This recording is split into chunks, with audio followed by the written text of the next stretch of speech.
오늘 말씀 보겠습니다. 고린도후서 1장이고요. 함께 말씀 듣도록 하겠습니다. 1장. 하나님의 뜻으로 말미암아 그리스도 예수의 사도된 바울과 형제 디모데는 고린도에 있는 하나님의 교회와 또 온 아가야에 있는 모든 성도에게 하나님 우리 아버지와 주 예수 그리스도로부터 은혜와 평강이 있기를 원하노라. 찬송하리로다. 그는 우리 주 예수 그리스도의 하나님이시요 자비의 아버지시요 모든 위로의 하나님이시며 우리의 모든 환난 중에서 우리를 위로하사 우리로 하여금 하나님께 받는 위로로서 모든 환난 중에 있는 자들을 능히 위로하게 하시는 이시로다. 그리스도의 고난이 우리에게 넘친 것 같이 우리가 받는 위로도 그리스도로 말미암아 넘치는도다. 우리가 환난 당하는 것도 너희가 위로와 구원을 받게 하려는 것이요 우리가 위로를 받는 것도 너희가 위로를 받게 하려는 것이니 이 위로가 너희 속에 역사하여 우리가 받는 것 같은 고난을 너희도 견디게 하느니라. 너희를 위한 우리의 소망이 견고함은 너희가 고난에 참여하는 자가 된 것 같이 위로에도 그러할 줄을 알미라. 형제들아, 우리가 아시아에서 당한 환난을 너희가 모르기를 원하지 아니하노니 힘에 겹도록 심한 고난을 당하여 살 소망까지 끊어지고 우리는 우리 자신이 사형 선고를 받은 줄 알았으니 이는 우리로 자기를 의지하지 말고 오직 죽은 자를 다시 살리시는 하나님만 의지하게 하심이라. 그가 이같이 큰 사망에서 우리를 건지셨고 또 건지실 것이며 이후에도 건지시기를 그에게 바라노라. 너희도 우리를 위하여 간구함으로 도우라. 이는 우리가 많은 사람의 기도로 얻은 은사로 말미암아 많은 사람이 우리를 위하여 감사하게 하려 함이라. 우리가 세상에서 특별히 너희에 대하여 하나님의 거룩함과 진실함으로 행하되 육체의 지혜로 하지 아니하고 하나님의 은혜로 행함은 우리 양심이 증언하는 바니 이것이 우리의 자랑이라.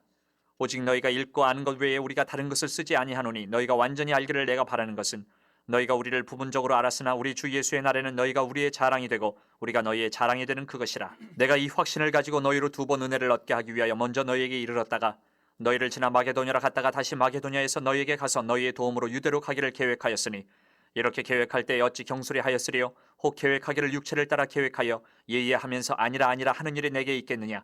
하나님은 미쁘시니라. 우리가 너희에게 한 말은 이해하고 아니라 함이 없노라. 우리 곧 나와 실로아노와 디모데로 말미암아 너희 가운데 전파된 하나님의 아들 예수 그리스도는 이해하고 아니라 함이 되지 아니하셨으니 그에게는 예만 되었느니라. 하나님의 약속은 얼마든지 그리스도 안에서 이해가 되니 그런즉 그로 말미암아 우리가 아멘하여 하나님께 영광을 돌리게 되느니라. 우리를 너희와 함께 그리스도 안에서 굳건하게 하시고 우리에게 기름을 부으시는 하나님이시니 그가 또한 우리에게 인치시고 보증으로 우리 마음에 성령을 주셨느니라. 내가 내 목숨을 걸고 하나님을 불러 증언하시게 하노니 내가 다시 고린도에 가지 아니한 것은 너희를 아끼려 함이라. 우리가 너희 믿음을 주관하려는 것이 아니요 오직 너희 기쁨을 돕는 자가 되려 함이니 이는 너희가 믿음에 섰음이라. 아멘. 주님 말씀입니다. 우리 고린도후서 오늘부터 말씀이 시작되는데요. 오늘 말씀에 언급하는 주제는 바로 고난입니다. 고난에 대한 얘기를 처음부터 시작을 하는데요. 당시에 이 세상적인 지혜와 강함을 중시하는 그리스 로마 세계의 그런 세계관, 그런 사고, 이 사람들에게 고난은 이 약함의 대명사였다라는 거예요. 그러니까 뭐 강함보다도 우리가 느끼기에도 그렇잖아요. 고난은 뭔가 이렇게 유익보다는 약하고 좀 이렇게 그런 수치와 기피의 대상, 그 당시에 살아가는 사람들의 사고 안에 그렇다라는 겁니다. 이러한 이 세상적인 가치관의 영향력 안에 놓여진 고린도 교회 성도들이 이제 영향을 놓여져 있는 것이죠. 그 성도들 중에 일부는 사도들이 당하는 고난이 있잖아요. 뭐 바울도 그렇고 이렇게 예루살렘에 있는 사도들이 당하는 고난들을 이게 보면서 달가워하지 않았던 것 같아요.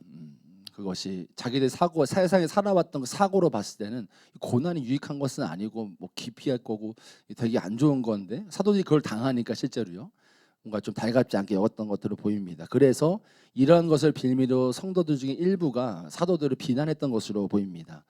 그러나 이제 바울이 얘기하죠. 그리스도의 고난, 그리고 곧 그리스도와 관련돼서 당하는 고난은 세상을 살아가는 성도들에게 필수적인 과정이라는 식으로 말을 합니다. 왜일까요? 이 하나님의 길을 가는 사람은 오히려 이 세상의 흐름에는 역행하고 세상의 가치관은 거부하기 때문입니다. 그렇죠. 우리가 예수님 말씀에도 새로운 피조물이라, 예수를 믿는 사람, 영접한 사람들은 그런 말씀하잖아요.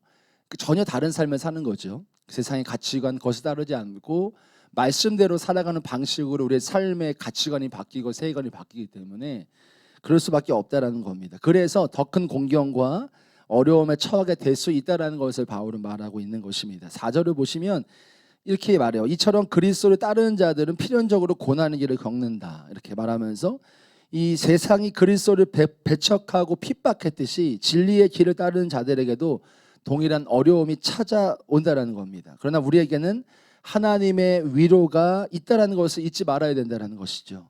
고난받는 자들은 하나님의 위로하심으로 능히 우리가 이 길을 걸어갈 수 있다라는 것입니다.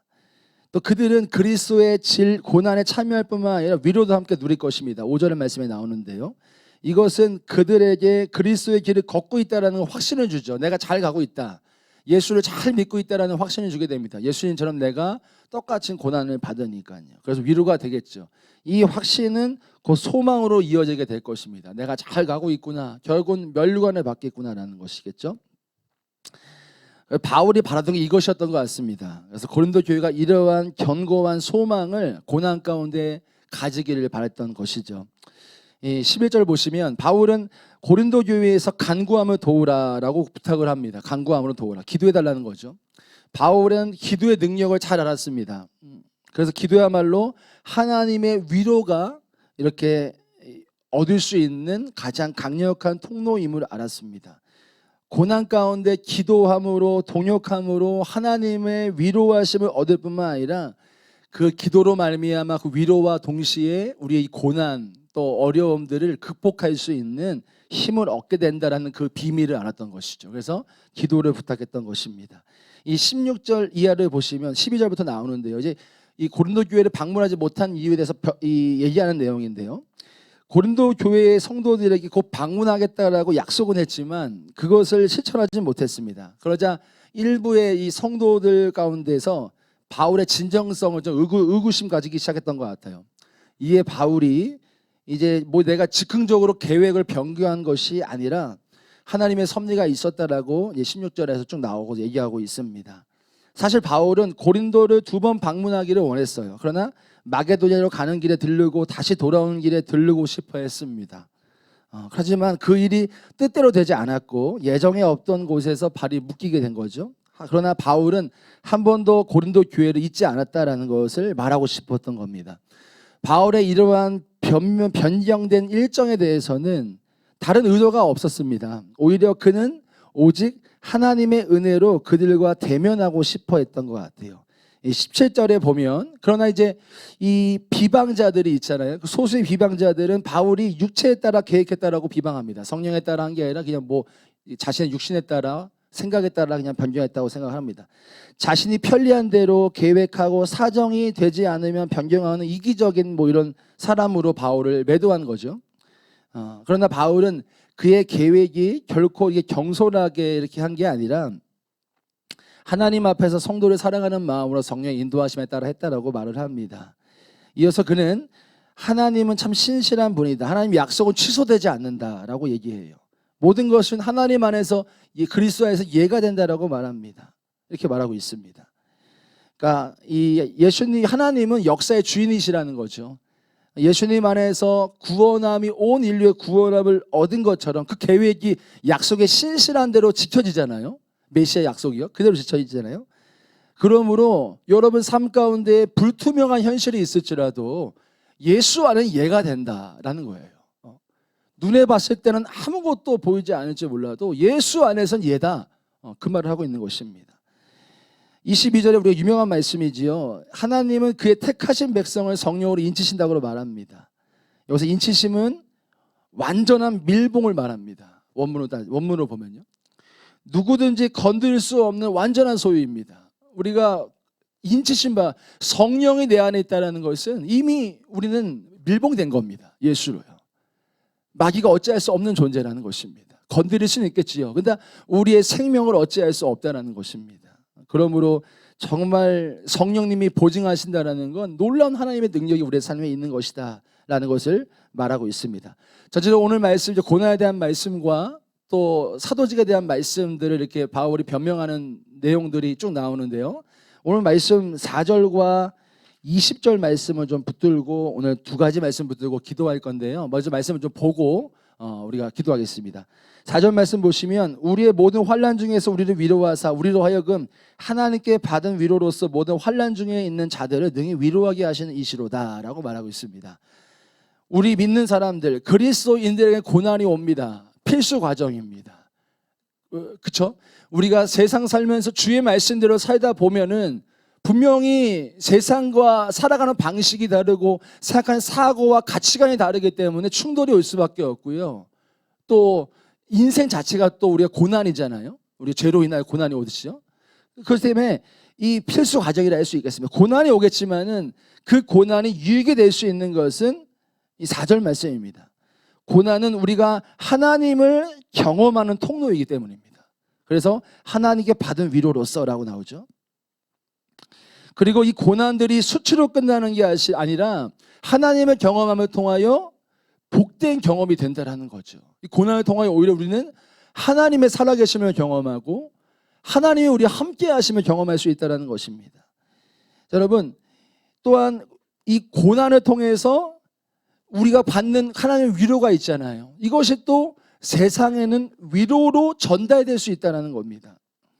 우리의 고난 그리고 하나님의 그런 경험을 통해서 받게 되는 그 위로와 간증이 있잖아요. 우리 고난 가운데 주님으로 인해서 위로받고 힘을 얻고 겪어낸 이 간증이 우리에게만 머물지 않잖아요. 이것이 다른 어려움을 당한 사람에게 위로가 된다는 거예요.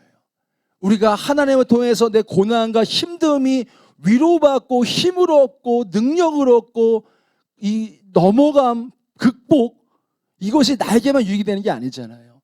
주변의 사람들, 내 가족들에게 어려움이 당할 때 그 사람들에게 나의 그 간증이 위로가 되고 힘이 될 수 있기 때문입니다. 여러분, 예수를 극적으로 영접하시는 분들 보면은 누군가의 간증이나 누군가의 그 삶의 이야기를 통해서 자신도 위로받고 힘을 얻는 케이스가 참 많습니다. 똑같습니다. 그런 얘기입니다. 바울은 이런 자신이 당한 고난으로 인해서 같은 처지에 있는 자들을 위로하고 도울 수 있다고 말하는 것입니다. 모든 환난 중에 있는 자들 능히 위로하게 하시는 이시로다. 이게 이 말씀입니다.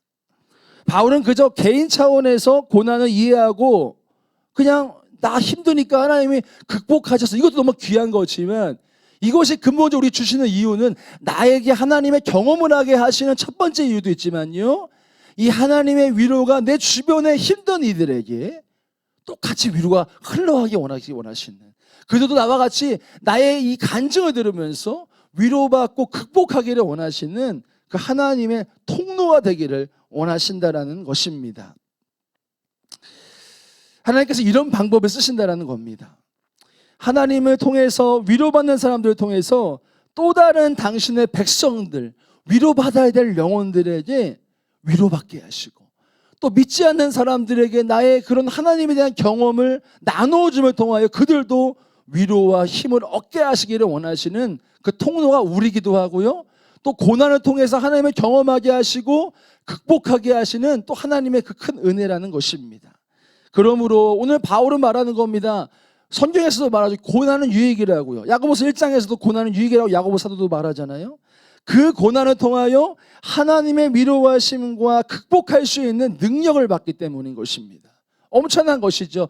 우리 안에 내주하고 계시는 보혜사 성령께서 우리의 삶을 위로하시고 붙들어 주시고 결국은 선을 이루실 거잖아요.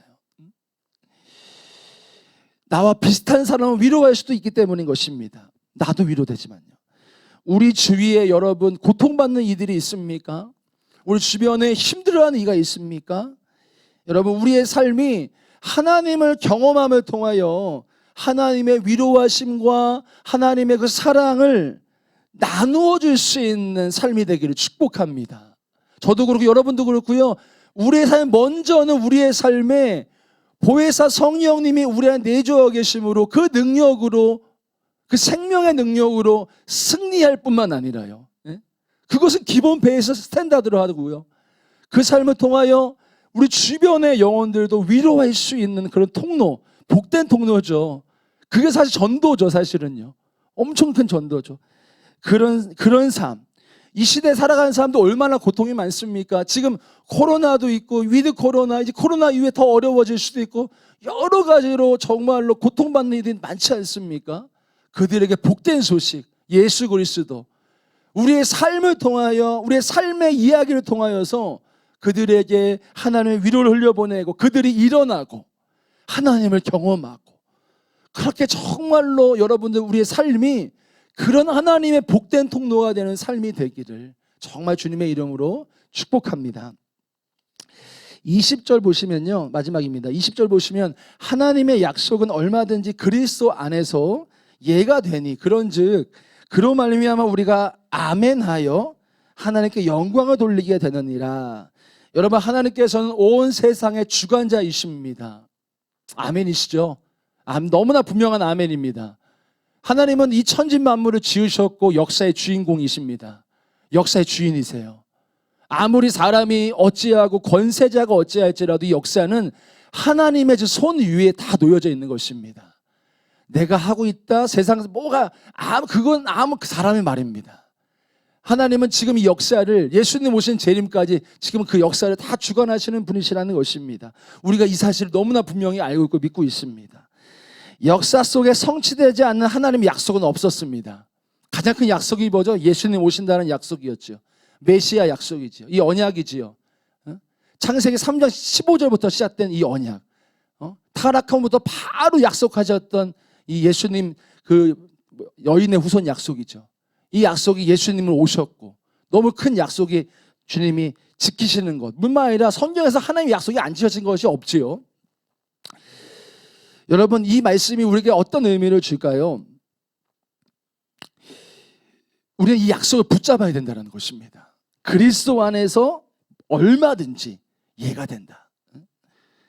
그런 즉 말미암아 그러면 우리가 아멘한다. 그렇게 하라는 겁니다. 우리의 삶에. 여러분, 우리의 삶에요 어려움이 있을 수가 있습니다. 저도 있습니다. 여러분 다 있을 수가 있습니다. 성도분들 얼마나 힘드십니까? 지금 코로나 때문에 힘드시고 개개인마다 다 힘드시고 어려우실 것입니다. 하지만 우리가 약속 붙잡아야겠습니다. 하나님의 약속은 이루어지지 않은 게 없습니다. 하나도 없습니다. 우리가 주의 말씀에 순종하며 나아간다면 때로는 우리의 삶에 불확실하고 불투명해 보일 수 있습니다. 아무것도 보이지 않을 수 있습니다. 그 믿음의 길 가운데에 하나님께서는 우리를 돌보시고 지키신다는 약속인 것입니다. 여러분, 그러므로 이 말씀 뭐라고 하고 있습니까? 우리가 아멘하여. 여러분, 아멘하시기를 축복합니다. 저도 그렇고요. 우리의 삶을, 혼과 육의 삶을 보면 낙심하고 참 많습니다. 우리의 육으로 반응하고 생각과 마음과 감정으로 반응하면 우리의 삶에 다 그렇게 반응할 수 있겠죠. 그런데 아멘은 무엇입니까? 영적인 언어죠. 하나님을 의지한다는 것입니다. 믿는다는 것입니다. 입술의 권세 능력이 있다고 했습니다. 다 듣고 계시고 마귀도 듣고 있습니다. 여러분, 이 말씀 우리에게 아멘, 우리의 입술로 우리의 삶으로 아멘으로 선포하라는 것입니다. 그럴 때에 하나님의 약속이 이루어진다라는 약속을 하고 계십니다. 여러분, 우리의 삶에 낙심이 될 때가 많습니다. 우리의 삶에 불투명한 미래로 인하여서 낙심이 되고 어려움이 될 때가 있습니다. 그러나 여러분, 오늘 말씀, 이 말씀 20절 말씀이 또 성경 전체가 우리가 주는 메시지는 뭡니까? 세상 역사의 주관자는 하나님이세요. 우리의 삶의 주관자는 하나님이세요. 우리의 삶이 불투명할지라도 그 불투명함이 어떤 사람으로 인하여 그 권세자로 인하여 좌지우지되지 않습니다. 하나님은 역사를 주관하시는데요. 그 어떠한 사람이 우리의 삶을 방해하고 막을지라도 하나님이 그거를 건지시지 못할 분이시겠습니까? 역사의 주관자이신 하나님. 그 하나님이 우리 하나님이라는 것을 분명히 말하고 있습니다. 우리가 보는 세상이 우리를 어찌할 수 없다라는 것입니다. 그러므로 우리는 누구를 의지하겠습니까? 하나님만을 전적으로 의지하겠습니다. 우리의 삶을 선하게 인도하실 우리 하나님을 향해 저와 여러분의 삶이 항상 아멘, 아멘, 할렐루야, 주님을 찬양합니다. 믿습니다. 우리의 삶의 입술의 고백과 삶의 고백이 우리의 삶에 그냥 눈에 보이는 혼과 육으로 반응하는 고백이 아니라 영의 반응으로 고백할 수 있는 저와 여러분 되기를 축복합니다. 우리 시간 기도하겠습니다. 4절 말씀 먼저 붙들고 기도하겠습니다. 우리의 모든 환난 중에서 우리를 위로하사 우리로 하여금 하나님께 받은 위로로서 모든 환난 중에 있는 자들 등이 위로하게 하시는 이시로다. 여러분, 성경은 분명히 말하고 있습니다. 고난은 물론 힘듭니다. 어렵습니다. 하지만 고난은 피할 수 없는 운명이기도 합니다. 죄로 인하여서 고통이 왔고 고난이 왔고요. 또한 우리가 믿는 사람으로서 살다 보면 분명히 고난과 어려움이 오고 핍박도 고난이 올 것입니다. 하지만 성경은 분명히 고난은 유익이고 그 가운데 하나님의 역사를 경험할 수 있는 통로라고 말하고 있습니다.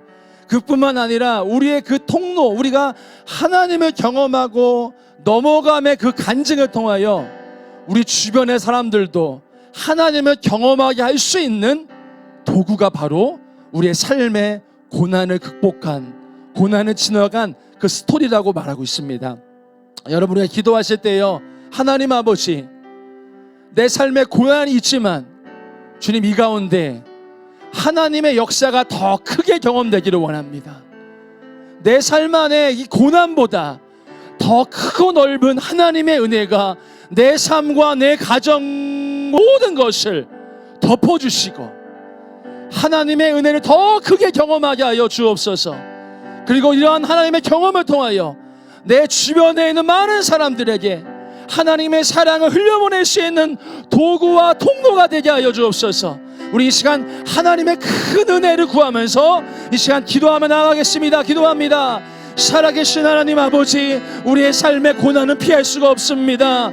죄로 인하여 수많은 고통들이 우리에게 왔고, 또한 믿는 사람으로서 세상을 살다 보면 세상의 가치관과 다르기 때문에 분명히 고난과 핍박과 고난과 어려움이 올 것입니다. 하지만 우리가 원하는 것은 하나님의 큰 은혜입니다. 우리의 삶에, 우리의 현실보다 더 큰 하나님의 은혜가 우리를 덮으시는 것입니다. 사랑하는 주님, 우리 성도분들 삶에 하나님의 큰 은혜가 부어질지어다. 하나님의 큰 은혜, 하나님의 크고 넓은 은혜가 덮여질지어다. 그로 말미암아 우리의 삶을 덮으시고 인도하시고 도와주시는 그 은혜로 말미암아 내 삶에 어떤 어려움이 올지라도 넉넉히 이겨내는 은혜가 우리에게 충만할지어다. 주여 역사하여 주시고 함께 하시고 인도하여 주시기를 원합니다. 그 은혜로 말미암아 이제 우리 주변의 영혼들에게, 정말 스스로 일하지 못하는 영혼들에게 아버지의 은혜가 흘러가 그들에게도 그 고난을 넘어서는 은혜가 부어지길 소망합니다. 성령님 은혜를 더하여 주십시오. 주의 큰 은혜, 우리의 삶을 덮으시는 은혜, 우리의 삶을 주 하나님의 은혜로 덮으시는 은혜, 주의 삶이 충만하게 부어지는 은혜, 우리의 보여지고 혼과 육으로 누여지는 그 모든 것보다 더 큰 차원의 은혜, 그 은혜가 충만하게 우리의 삶에, 우리 성도의 삶에 이루어지고 또한 주변에 흘러가는 놀라운 축복의 역사가 일어날 수 있도록 인도하여 주시기를 원합니다. 성령님 역사하여 주옵소서. 하나님 인도하여 주옵소서. 우리 한 번 더 이 4절 말씀 붙들고 좀 기도하고 싶은 것이 또 주시는 마음이 있는데요, 여러분, 우리 기도하실 때에 크신 하나님을 좀 우리가 선포하면서 기도했으면 좋겠습니다. 여러분, 20절 말씀인데요, 하나님의 약속은 얼마든지 그리스도 안에서 예가 되니 그런즉 그로 말미암아 우리가 아멘하여 하나님께 영광을 돌리게 되느니라. 여러분, 우리의 삶은 항상 선택의 삶입니다. 우리는 항상 삶을 살면 우리 앞에 현실 때문에 항상 우리가 혼이나 육으로 반응하게 됩니다. 내가 느껴지는 감정, 그 환경에 따라 그냥 내 차원에서 반응이 됩니다. 하지만 바울은 20절에서 말하는 거예요. 예가 된다. 그리스도 안에서 아멘하라. 영의 언어를 하라고 합니다. 우리가 이 시간 마지막으로 기도하실 때요, 여러분, 우리는 영의 사람입니다. 새로운 피조물이에요. 우리가 하나님을 선포해야 될 줄로 믿습니다. 우리가 마지막으로 선포하며 기도할 때에 주님, 내 삶에 아멘이 되는 줄로 믿습니다. 내 삶 안에 하나님의 아멘이 성취될 줄로 믿습니다. 신실하신 하나님의 은혜가 내 삶을 덮으시고 놀랍게 인도하실 것을 믿습니다. 우리 마지막으로 주여 두 번 부르시고 기도하실 때요, 아멘을 선포하면서 주님, 내 삶에 어떤 환경이 있을지라도 영으로 반응하겠습니다. 아멘으로 반응하겠습니다. 영의 언어로 반응하겠습니다. 우리 주여 두 번 기도하시고 부르시고 계속해서 기도하시겠습니다. 주여, 주여,